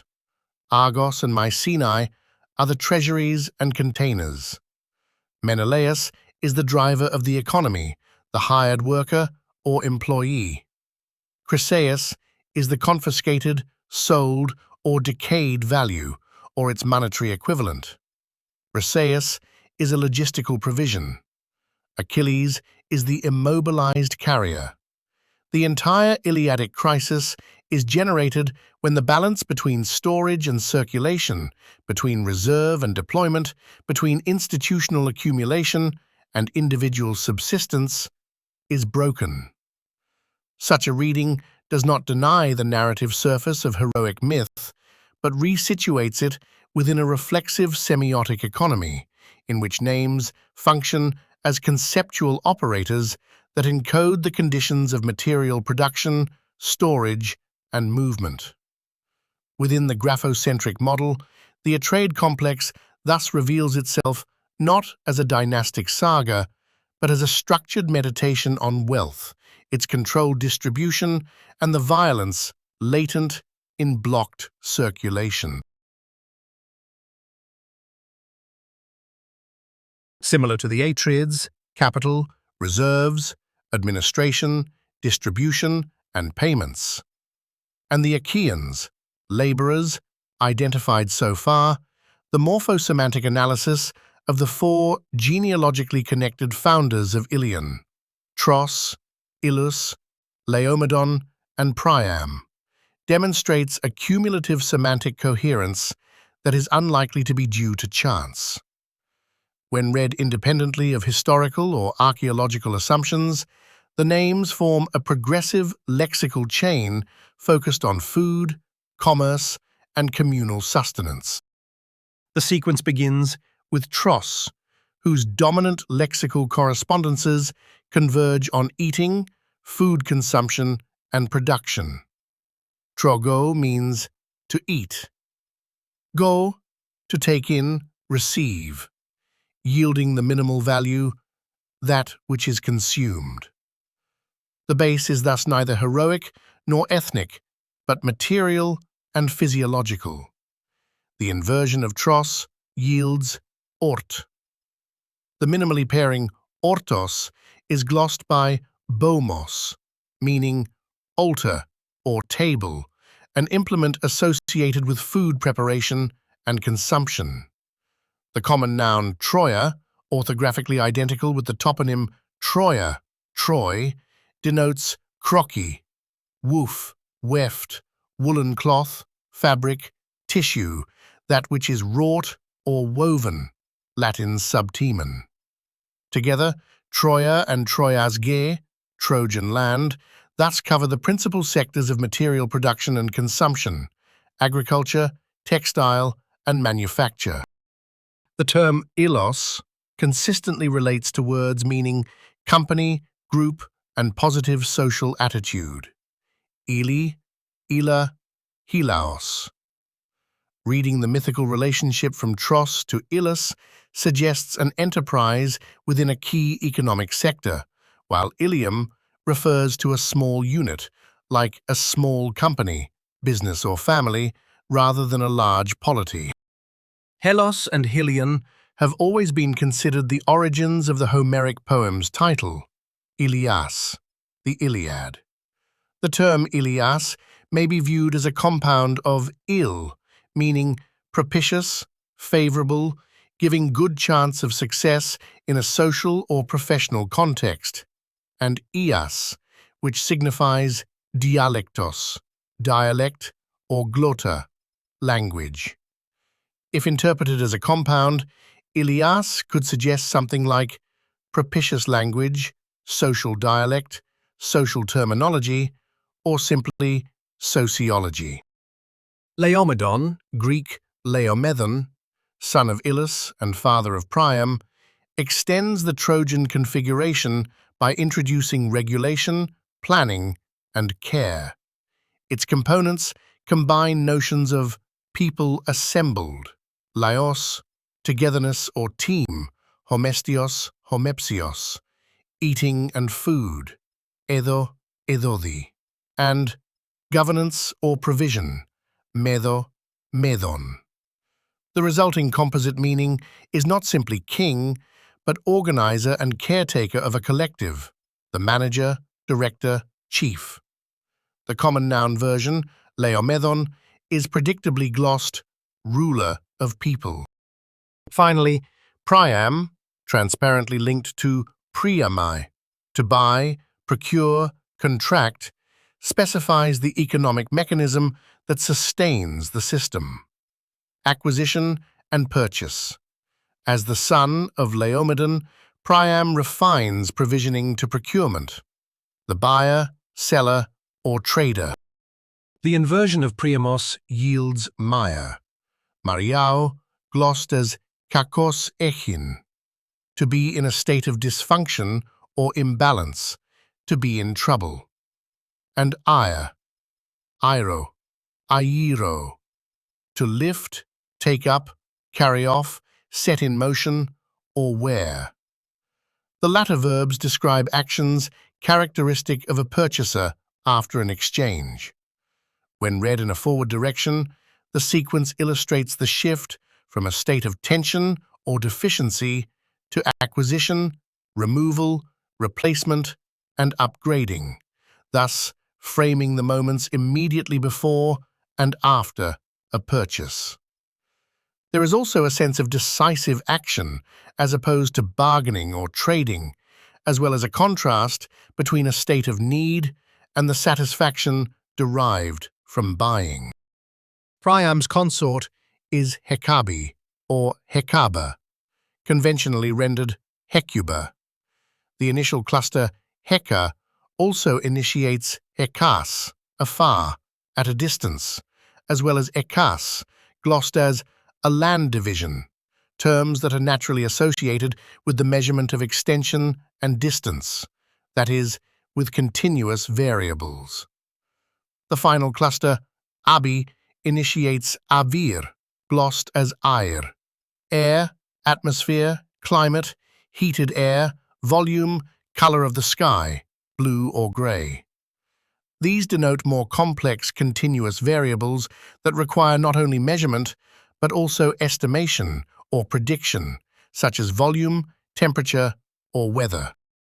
Reading inversely, the name yields Avak, related to avakos, the genitive of avax, which is a counting board used for tallying or voting, a dice board, or a board for drawing geometric diagrams, all associated with discrete variables and countable objects. The variant Hecabe further offers Heva, or heavy, meaning youth, youthful prime, traditionally linked to the age of instruction and formal learning. Taken as a whole, the genealogical chain, Tros to Ilus to Laomedon to Priam, forms a semantically ordered progression from food itself to eating and associating, to the management of communal or familial sustenance, and finally to its economic acquisition, always by measuring and counting. Hecuba. The mythological relations, father of, son of, king of, function here, and probably everywhere in Greek mythology, as mythemes that encode logical dependency rather than biological descent or territorial control. On this reading, Iliad is not primarily a geopolitical entity, but a conceptual space defined by regulated sharing within a group. The likelihood that 4 or 5 mythically related proper names would independently converge on such a coherent semantic field is very low, arguing against random association. This analysis supports a broader view of Homeric myth as a structured linguistic device in which proper names participate in the encoding of fundamental social and economic concepts. Rather than serving merely as labels for fictitious or historical actors and places, the founders of Troy and the derivative terms function as lexical anchors in a system concerned with sharing, provisioning, and communal organization, domains that are central to early social formation and pedagogical transmission. Within the graphosemantic framework developed here, Paris appears not as a mythic seducer, but as the operational principle of parity, equity, and equalization. The lexical family Parisos, meaning almost equal, balanced, parallel in structure, pariso, make equal, and paristemi, stand beside, consistently encodes balance and equivalence through side-by-side placement and comparison. Morphologically, par, from para, beside, parallel, near, combined with is, from iso, and isos, denoting equality, yields a clear functional meaning, the agent of equalization. When integrated into the Menelaus-Helen system, Paris does not literally abduct Helen, but reassigns or equalizes her function as misthosis, that is, time-accounted remuneration for transport and labor.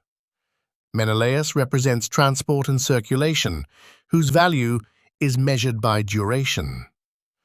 Aurea Heleni denotes timely, periodized compensation, reckoned by hours, trips, or accounting intervals, and settled at the close of the temporal cycle, eni, last day of the month. Paris intervenes at this interface by rendering remuneration commensurable across systems, a destabilizing equalization that disrupts prior asymmetries without recourse to erotic causation. In this model, the Trojan conflict encodes a dispute over temporal valuation and remuneration, with Paris personifying the act of enforced equivalence in a production, transport, and consumption-based economy. A further refinement emerges when the inversional stems of Paris are considered, as these introduce an explicit evaluative tension within the graphosemantic field. The inverted cluster sur-rap points, on the one hand, to Siris, glossed in the lexicon as apediftos, uneducated, uninstructed, clumsy, unschooled. This stem denotes technical insufficiency, action without calibration. On the other hand, rapes, rod or staff, evokes a primitive or imprecise measuring instrument, in contrast to the balanced scale implied by parisos and paristemi. When read together, the inversion articulates the risk of parity. Equalization without proper instruments produces distortion. Within the Menelaus-Aurea Heleni system, this inversion is not accidental but diagnostic. Paris, as the agent of equalization, introduces commensurability into a previously asymmetric system of labor or transport remuneration.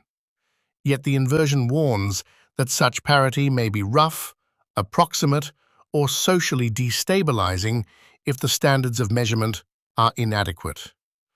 Paris thus embodies both balance and its failure under inadequate metrics. The resulting conflict is therefore not a rejection of equity per se, but a consequence of imperfect equalization.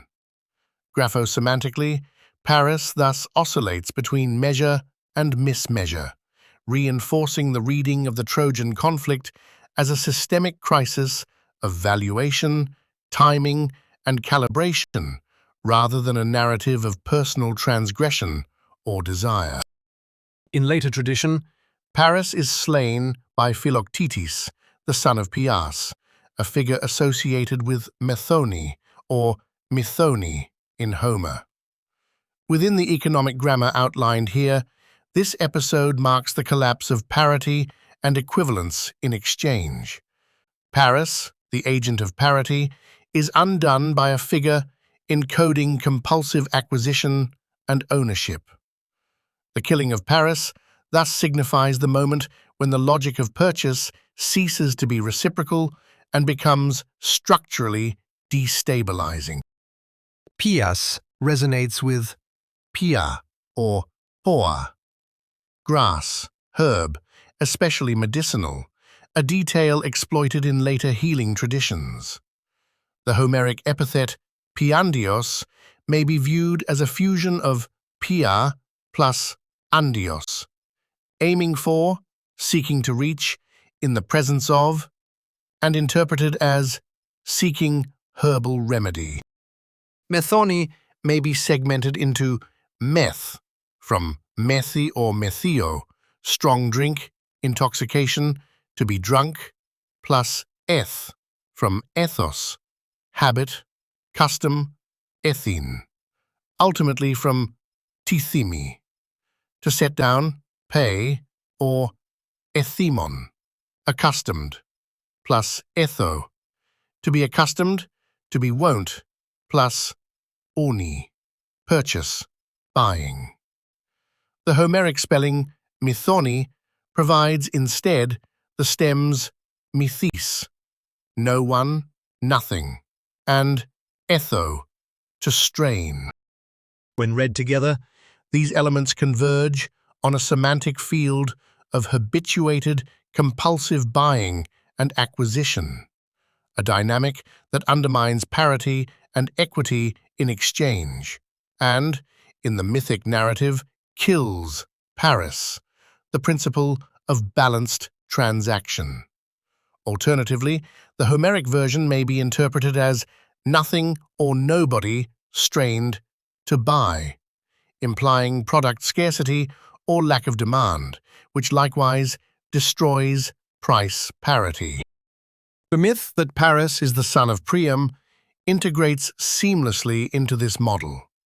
Priam, read graphosemantically as the trader, seller, or buyer, one who acquires through purchase rather than measurement, belongs to the economic phase prior to calibration. Paris operates downstream of acquisition, intervening at the point of valuation. That this intervention proves destabilizing prepares the structural necessity for his brother Hector, whose name transparently encodes measuring. Where Paris equalizes, sometimes clumsily, Hector will emerge as the figure of correct measure, the one who renders purchase fair by proper standards. Thus, the triangle Priam to Paris, uncalibrated rod, to Hector, calibrated measure, traces a coherent progression from buying through redistribution to measurement, completing the economic and graphosemantic logic of the Trojan household. In this way, Paris is neither villain nor romantic catalyst, but a functional node. Parity attempted without authoritative measure, structurally necessary and structurally insufficient. Hence, the inevitability of conflict and the narrative transition to Hector. The above necessity motivates the transition to Hector. The clustering of high-frequency lexemes converges on boundary, fraction, completion, and settlement, grounded in the prefix ek, out of, beyond, in completion with respect to a bound. Hector, as well as his mother Hecuba, may acquire ek from ekas, afar, distance.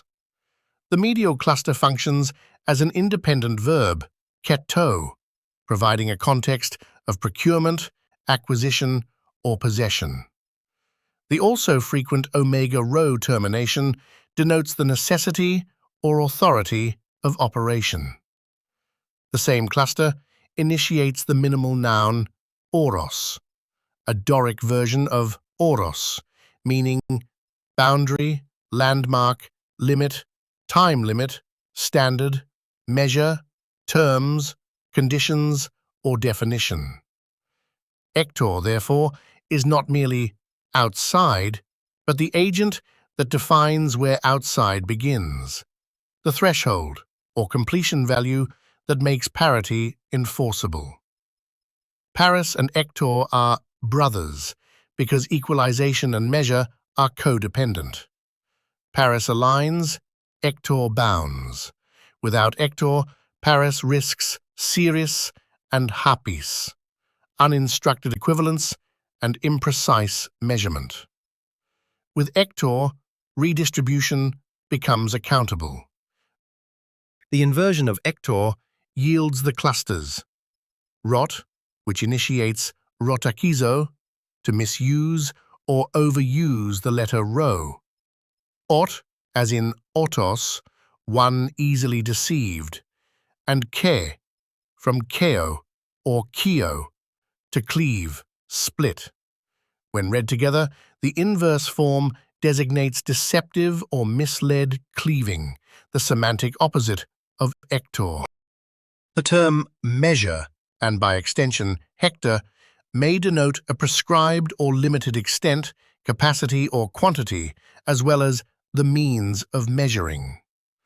The myth of Hector slaying Patroclus, the subsistence allotment, may therefore be read as the abolition, under measures of austerity, of the right to subsistence.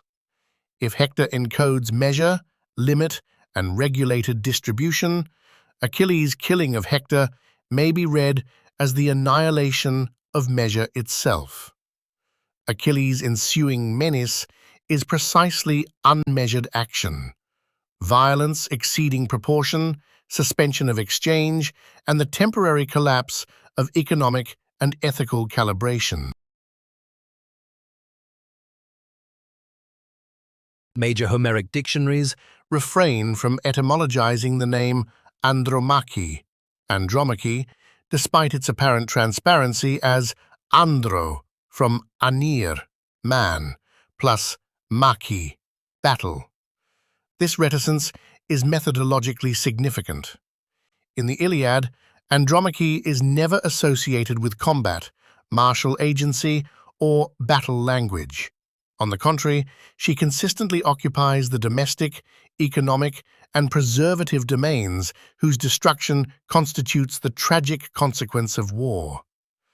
Beeker's suggestion that the name refers indirectly to Hector's fame concedes the traditional segmentation's semantic non-functionality while introducing an implausible post-marital naming logic unsupported by Homeric practice. The traditional etymology thus remains formally possible, but narratively inert, prompting a context-sensitive, internal semantic reassessment. The graphosemantic structure of Andromache, when read alongside her husband, Hector, a measure, and her father, Aeidein, estimation, supports an interpretation of their pairings as a functional system rather than a purely narrative one. The stem and is frequently attested as a poetic contraction of anath, antheo for anatheo, andaltos for anadastos, and so on. The prefix ana, attested in its full form ana, and semantically prior to its contracted privative an, is particularly revealing. In its non-privative usage, ana encodes vertical movement, distributive proportionality, and iterative recalibration. These values correspond to operations performed on a vertical scale under gravity, including weighing, counterbalancing, and repeated adjustment toward equilibrium. The extension to andr, visible in forms such as anadrao, demand back, run back up, revert, return, make amends for, undo, and anadramain, run back, return, revert, recur, consolidates this semantic orientation. These verbs denote return, reversal, restitution, and corrective movement. The nominal form, anadromi, explicitly designates reflux or return to a prior point. Here, motion is neither linear nor terminal, but reversible and self-correcting. The contraction of ana to the privative an may be read as a semantic cancellation of movement once balance is achieved. No further ascent or descent is required at equilibrium. This stabilization aligns with the role of Andromache not as a force of motion, but as a condition of calibrated opposition to maki, battle, combat, suggesting controlled tension rather than chaos. The cluster delta rho is associated with action and accomplishment, dro, to do, accomplish, do some great thing, good or bad. The medial cluster, drom, from dromos, course, race, quick movement, commit, pivoting movement, public walk, avenue, presumably a two-way movement, or competitive movement in either direction, whether in the stadium, the hippodrome, the aerodrome, the city avenue, pezodrome, that is, pezodromos, or pezodromio, a pedestrian way or sidewalk, does not merely encode speed. Unlike trecho, to run, which denotes linear motion, drom intrinsically presupposes competition, regulated movement, and bidirectional, cyclical, or palindromic circulation. A dromos is a space designed for repeated passage, return, and comparison of performance. The paradigmatic stadium track does not lead away, it goes round. Its defining feature is circulation rather than escape. In this respect, dromos aligns closely with Latin cursus and English course or cursor, not simple motion, but motion within a defined circuit, governed by rules, rivalry, and recurrence. Speed is secondary to position and direction of movement. The even longer matching dromas corroborates this interpretation. It may mean whirling wheel, wandering eyes, blinking eyelids, dromedary camel, or streetwalker. It seems that the notion of palindromic movement specifically resides in dro, because driti means cradle, and itis, glossed as itamos, means hasty, eager, vigorous. The stem rome evokes removal of small parts of matter, as in romos, woodworm, and roma, from rofo, sip. Crucially, Rome also initiates romphazo, meaning vastazo, which explicitly conveys the notion of weighing, along with lifting, bearing, and deliberate assessment, with fa, from phimi, meaning to deem, affirm.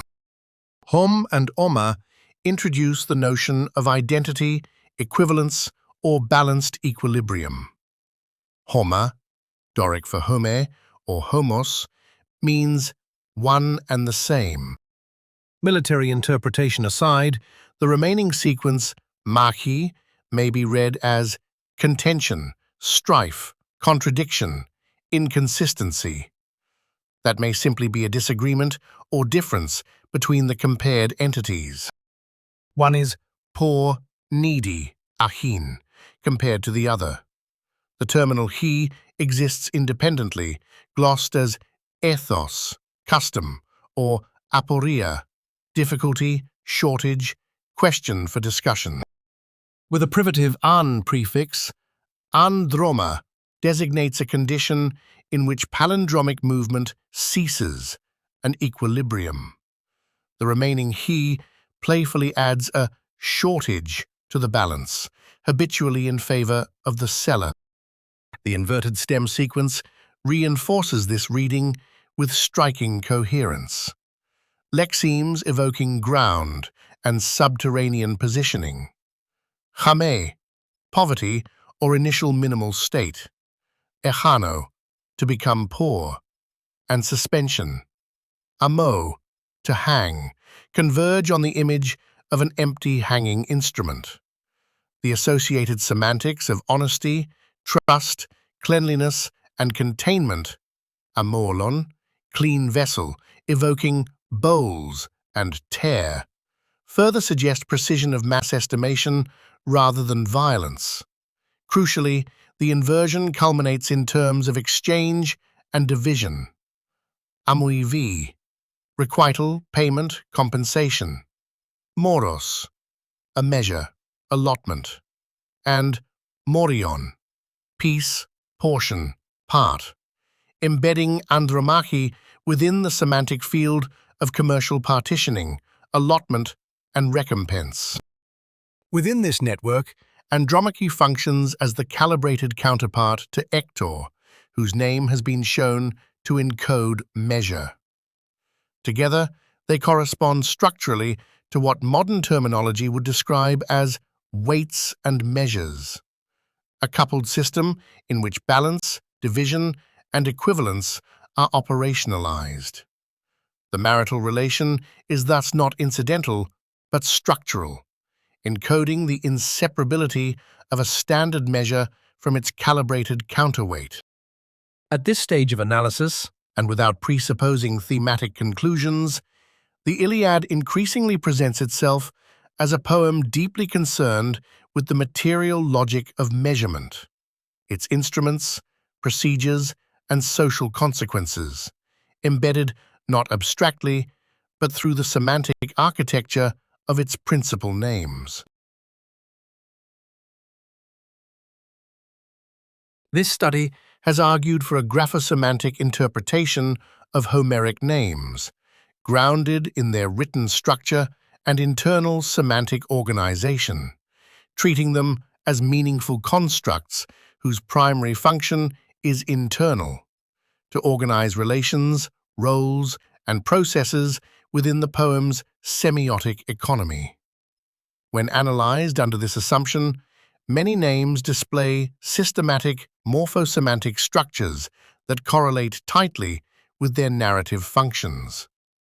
Within this model, external historical identifications become secondary hypotheses, contingent on compatibility with the poem's internal semantic organization. The network of personae and their mythic relations analyzed here suggests that the Iliad functions as a structured inquiry into political economic relations. Read through this lens, the Trojan conflict articulates tensions generated by redistribution, valuation, and technological change, displacing ethnic or romantic causation to a secondary explanatory level. A systematic and exhaustive treatment of Homeric onomastics would be necessary to substantiate this reading and to assess the coherence and limits of its explanatory power. A final prediction about the classical poetry known as tragodia, tragedy, may be formulated on the basis of the terms semantics. In standard etymology, tragodia is explained as goat song, from tragos, male goat, and odi, song, ode, either with reference to a ritual sacrifice, choral praise, or the supposed rustic origins of the genre. Within this view, the verb trogo, or Doric trago, to eat, gnaw, is often treated as secondary, either derived from the animal name or formally unrelated. This sequence raises methodological questions. Human communities must have possessed a verb for eating prior to specialized terms for domesticated animals, and even more so for the sexually marked male of a species. From a graphosemantic perspective, the direction of derivation is more coherently explained if the verb of consumption is treated as primary and the animal name as secondary. Once the direction of derivation is reversed and the analysis is shifted from phonocentric ancestry to graphosemantic structure. On this view, tragos is not the origin of the Doric verb trago, but one of its nominal concretizations, that which is eaten. The male goat, regularly slaughtered for meat, would naturally be named from the verbal root of consumption, whereas the female, aex, valued primarily for milk and reproduction, would not. The verb of eating is thus primary, the animal name is secondary and functionally motivated. This interpretation is further supported by the wider graphemic field linking trog and trag to roots of rupture and separation, as well as to picking berries or grapes. Ug or rug, to split, tear, break, fracture, pluck, which encode the acts of rending, cutting, and extraction that precede consumption and sacrifice. Within such a system, the goat is named not arbitrarily, but as the paradigmatic animal subjected to tearing, slaughter, and eating, whereas the female X, primarily associated with milk and reproduction, falls outside this semantic nexus. Tragedy in this framework would derive not from goat song, but from the same archaic verb of consumption, trago, combined with the sequence oideia, which, when read graphosemantically as the inversion of eidos, respect, restraint, moderation, regard for others, encodes the negation of measure and social balance. Tragotheia may be read as designating not a song about a goat, but a condition of excessive, unrestrained consumption of food, wealth, power, women, honor, and life, precisely the domain explored by tragic myth and drama. The prediction is that Attic tragedy continues and systematizes the same semantic economy already organized in Homer around Tros and Treia, the economy of eating, depletion, storage, seizure, and overreach. Where epic lays out the structures of production and distribution, tragedy examines what occurs when eidos is inverted, when restraint collapses and consumption becomes destructive. If this graphosemantic model is correct, the name of tragedy encodes, at the level of its written form, the catastrophic consequences of unmeasured appropriation.